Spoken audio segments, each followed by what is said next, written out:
Um dos meus relatos bíblicos favoritos é a vida de José, e se realmente dedicarmos tempo para examinar a vida de José, podemos aprender algo sobre como o Senhor organizou eventos e situações em nossa vida. José foi vendido como escravo por seus irmãos ainda jovem, e foi levado para um país estrangeiro, sozinho. Naquela época, José não tinha mãe, nem pai, nem família e nem herança. Mas no fundo de seu coração, José acreditava que Deus estava fazendo algo bom, algo que o capacitaria a cumprir seu chamado e propósito. Então ele continuou a servir seu mestre egípcio fielmente, o temor de Deus ainda enraizado em seu coração. Justamente quando parecia que José estava prestes a se estabelecer e se sentir confortável na casa de seu senhor, ele foi jogado na prisão sob a acusação da esposa de Potifar. Pode-se dizer que José era um miserável, mas Deus, em seu plano divino, o estava preparando para seu propósito. Em algum momento da vida, você pode ser lançado para fora da sua zona de conforto e se encontrar em um lugar onde não há mãe, nem pai, nem família para apoiá-lo ou estar ao seu lado. Mas, no fundo do seu coração, você ainda pode acreditar que Deus está trabalhando algo para o seu bem? O ponto que estou tentando fazer é que, quando você enfrenta situações ruins, quando você enfrenta dificuldades, talvez a montanha que você está enfrentando seja na verdade um degrau para a sua grandeza. Você vê, Deus age de maneiras que talvez não compreendamos. Isaías capítulo 55 versículos 8 ao 9 diz: Porque os meus pensamentos não são os vossos pensamentos, nem os vossos caminhos são os meus caminhos, diz o Senhor. Porque, assim como os céus são mais altos do que a terra, assim são os meus caminhos mais altos do que os vossos caminhos, e os meus pensamentos, mais altos do que os vossos pensamentos. José passou por todos esses desafios, todos esses obstáculos e todo esse sofrimento, mas tudo isso fazia parte do plano de Deus. Você vê, os passos de José foram ordenados, o que significa que tudo de bom e tudo de ruim foi ordenado, desde ser um prisioneiro até se tornar o segundo no comando do rei. Portanto, não importa por quanto tempo o desafio exista, Deus é fiel e não permitirá um teste que você não possa superar. Ele abrirá um caminho de escape para você ser capaz de superar esse desafio. Ouça, a Bíblia nunca disse que, porque somos cristãos, nenhum teste ou desafio virá em nosso caminho. Pelo contrário, ela diz: muitas são as aflições do justo, mas o Senhor o livra de todas. 1 Pedro capítulo 4 versículos 12 ao 13. Diz também: amados, não estranheis a ardente prova que vem sobre vós para vos tentar, como se coisa estranha vos acontecesse. Antes, alegrai-vos por serdes participantes das aflições de Cristo, para que também na revelação da sua glória vos regozijeis e alegreis. 1 Pedro capítulo 4 versículos 12 ao 13.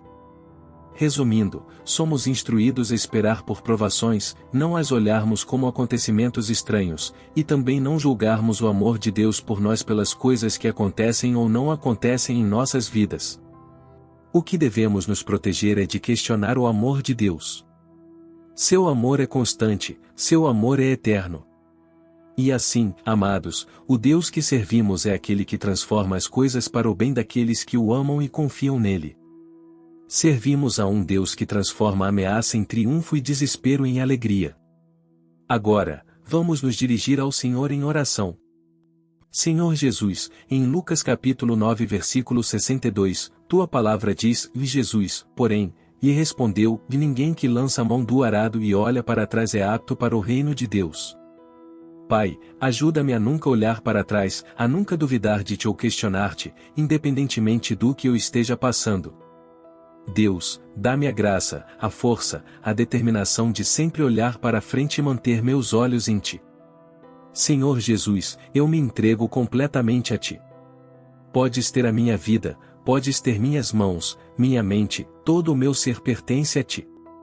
Oro, Senhor, para que tu rompas os laços entre mim e este mundo, rompas os laços entre mim e qualquer coisa do meu passado que possa estar me segurando.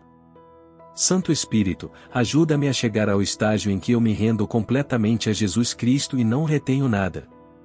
Se eu for testado, que tu me encontres leal a ti, não às bênçãos. Encontra-me como alguém leal ao curador e não à cura.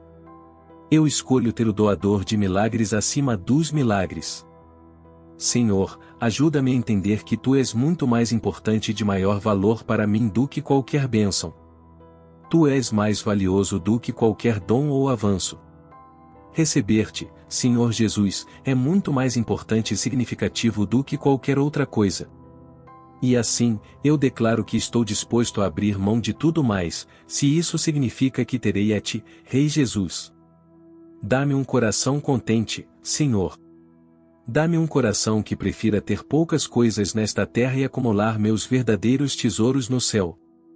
Tua palavra, no Salmo capítulo 37 versículos 1 ao 6, diz: E não te indignes por causa dos malfeitores, nem tenhas inveja dos que praticam a iniquidade. Porque cedo serão ceifados como a erva, e murcharão como a verdura. Confia no Senhor e faze o bem, habitarás na terra e, verdadeiramente, serás alimentado. Deleita-te também no Senhor, e Ele te concederá o que deseja o teu coração. Entrega o teu caminho ao Senhor, confia nele, e o mais Ele fará. Fará sobressair a tua justiça como a luz e o teu juízo, como o meio-dia. Senhor, eu te agradeço porque és um Deus que nunca nos deixará vazios. Se nos pedes para deixar algo para trás, é simplesmente porque queres que peguemos algo melhor. Eu acredito, Senhor Jesus, que quando Tu fechas uma porta, é porque tens outra porta que oferece coisas maiores. Se nos pedes para nos afastarmos de algo, é porque queres que caminhemos em direção a algo melhor. Ajuda-me a ter fé que age, fé que funciona, Senhor. Eu estou disposto a abrir mão de tudo pelo bem do Evangelho. Estou disposto a entregar tudo a Ti, porque sei que, ao fazer isso, herdarei a vida eterna, e isso é o que torna tudo tão valioso. É saber que posso passar a eternidade contigo. E assim, eu oro e peço a ajuda do Espírito Santo. Não me permitas amar o milagre mais do que o doador do milagre. Não me permitas transformar minha bênção em um ídolo. Mas eu oro para que meu foco seja, agora e para sempre, Jesus Cristo. Senhor, eu abençoo o Teu santo nome e te agradeço por ouvir esta oração. Em nome poderoso de Jesus, eu oro, amém.